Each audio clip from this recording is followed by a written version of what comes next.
Bloodborne, one of the greatest and most attractive video games ever thought up.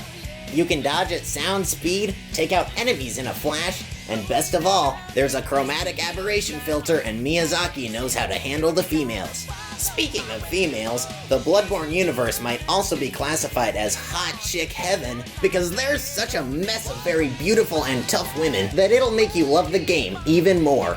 And since Valentine's Day is around the corner, I've been inspired to make a top 10 list of the most beautiful female Bloodborne characters. Grab yourself a beast blood pellet and a glass of blue elixir, and try not to reach through the screen because here we go! Number 10. Try this question on for size. Who follows and helps the player in Cathedral Ward and wields a powerful Kirk hammer? Why, it's Henriette, of course! Though more of a cutie than a hottie, you can't deny the fact that she's still attractive. Two things that make her attractive are the fact that she wears a top hat, and when have you ever seen one neat, very tapered braid of hair sticking out of a person's head? I haven't. So once again, Henriette is lovely. That is until she turns into a cleric beast and starts hitting stuff with her big hand. Who's at number 9? It's this alien plant girl from an eldritch plane, Rom from Bergenworth. She arrived in the Moonside Lake to conceal a ritual because the fabric of reality was under attack by a force called the School of Mensis. She doesn't do much except force Mensis to stop beckoning the Red Moon and focus on the real nightmare at hand.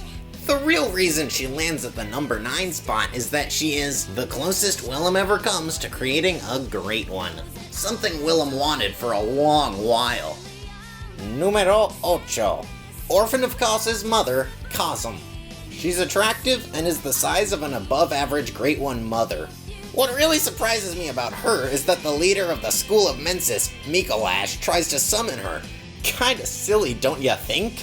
She's another character that doesn't do much, but after the raid on the fishing hamlet, she curses the fiends to wander the Hunter's nightmare endlessly, along with their children, and their children's children, and so on. What number's next? 7, of course. Imposter Yosefka from Yosefka's Clinic. People always root for the good guys, but sometimes the bad guys steal the show. Her Eldritch IQ is equal to a Bergenworth scholar. She also happens to be the smartest member of the Healing Church. I wonder why she isn't the leader. Reminiscent of the experiments done in the research hall, her specialty is turning people into the kin of the cosmos called celestial emissaries. With 2 very bare and smooth feet extending from under her dress and determined eyes, Imposter Yosefka will rock your socks. If only we could see her ascend. Numero 6. Yarnum the Thumerian Queen from Thumeru Ihil Layer 3. Sharing her name with an ancient city of the same name, Yarnum is the mother of Murgo. She's yet another character that hardly does a thing except beg the wet nurse to stop being so greedy. She also is trapped inside wooden handcuffs while the blood god Udin rains terror upon the land. When you're the bride of a great one in the highest power, you need to look your best, and Yarnum delivers perfectly. That's why she's number 6. Number 1, 2, 3, 4, 5. Ariana from the Cathedral Ward. How could you go wrong with a girl who looks like this? Her blood vial makes your stamina regenerate nearly instantly, and she went from being a woman of pleasure to being a mother of a great one. Next to Queen Yarnum, she looks more human than the other surrogates. Who could top someone who has long blonde hair? This female, standing at number 4, Lady Maria. One word, pyrokinesis. How would you like to have that superpower? I mean, Maria could play around in Canehurst for hours and she would be perfectly fine. Also, her feathered hat makes her look like a pirate. I really love the fact that her mentor is the aerokinetic hunter Gehrman. The combination of wind-moving and fire superpowers make these two a reliable duo. But what really lands Maria in the number 4 spot is that her attitude is apparently more different from the other females. Next up is number 3. What's better than having a female with tangled tentacles? How about a female with tangled tentacles and hair?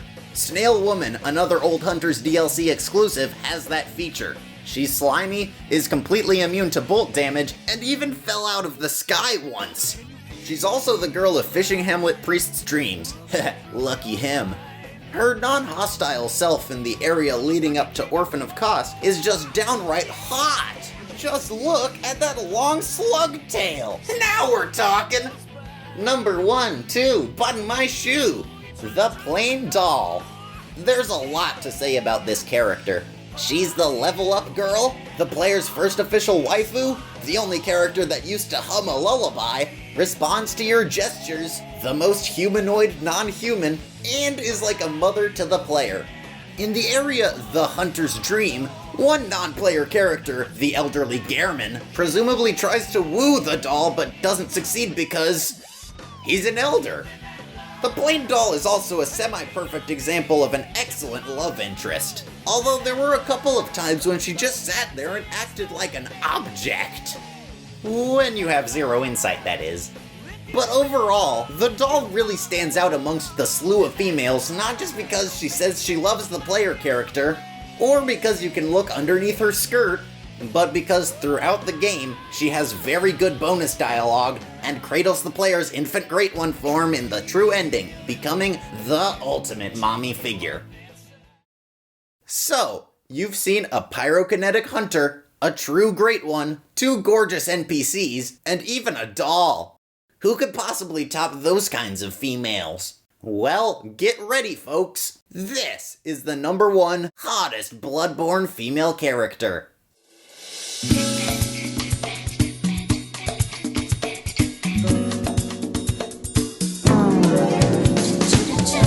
Watchful Welda. If anybody denies it, how dare you? This woman can scream, she's as strong as Lawrence, and is a femme fatale parrying other players into getting the 50 skill visceral. Instead of having one love interest, she has 2, Adeline and Annalise the Queen.